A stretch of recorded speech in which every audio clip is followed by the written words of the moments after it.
Hi, Erica. I'm so glad to see someone doing a infographic.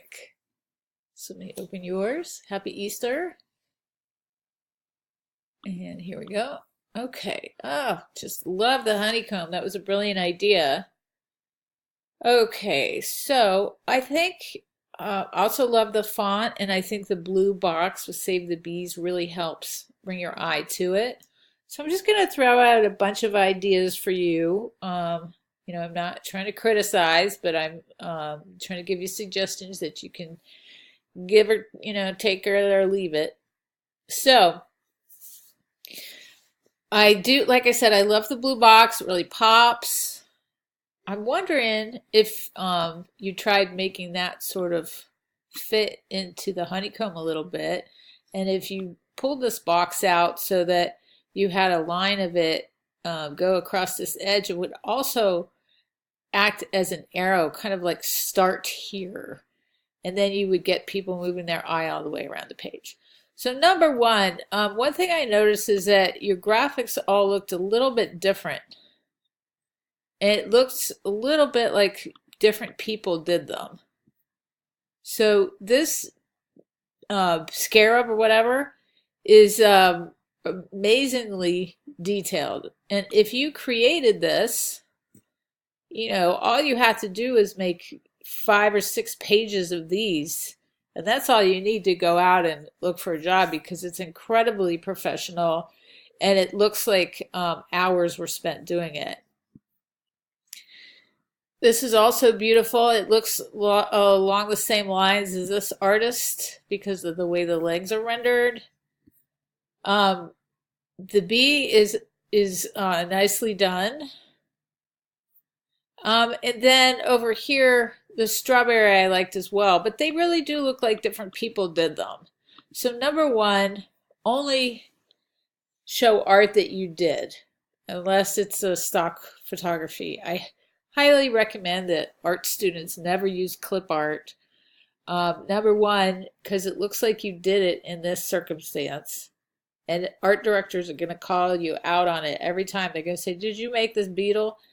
And you're going to say no. And to them, it means, well, I can't hire you because you can't make beetles for me. You see what I'm saying? So it's easy enough to trace that in Illustrator and add your own brush. So number one, make your own art if you didn't already. Okay? Number two, think about what you want people to view the most and lead their eye there. Or think about compositional flow and think about how you can keep people moving their eye around. So maybe in this case, you want your gradient to work for you a little bit. Maybe you just want to put the gradient inside the honeycomb and have it go from like orange all the way around to white in one way or another. It's going to lead the viewer's eye in a circle. And then finally, I would just be organized with the type. So I think the center justified type in this block works really well, and it has a very stable feeling. So it's a great place to start.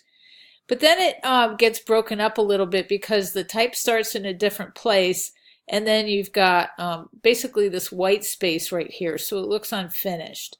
So, be consistent with how you lay out your type. Always have it start in the same spot, and you want the leading, the space between the lines, to be consistent throughout. And then also if you have some type, like down here, that my PDF viewer covered it up, but one of the words, like pathogens, sort of hits the border of the hexagon there. So what the solution with that is in design, you pick the longest word or the longest line and you design everything around that so that it looks consistent. So let's say maybe that font is just slightly too big and it's causing spacing issues. So, decide what size you want that to be. Maybe you want that to be 8. I don't know, or 10. It's hard for me to tell what these are, but decide. Like repeated elements should always be the same. So you want all the blue text to be maybe size 8. You want the leading to always be X. And then do that all the way around. And you try all those things, and you're going to find that your piece looks more consistent.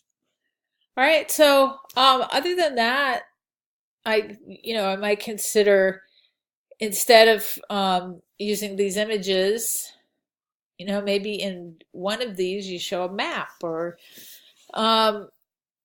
what other visuals could you add that would break apart the piece? A photo. Maybe you've taken a photo.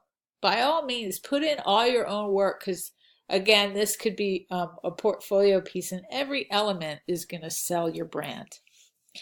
Okay, I said a lot of stuff.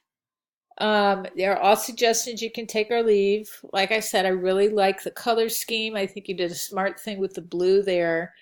And the font is fantastic and friendly. I really want to know what it is. But just, work on consistency indefinitely, all the way through. Type layout, illustration, etc. All right, let me know if you have any questions, and if you want to talk further, we can do a phone call or whatever. Bye-bye.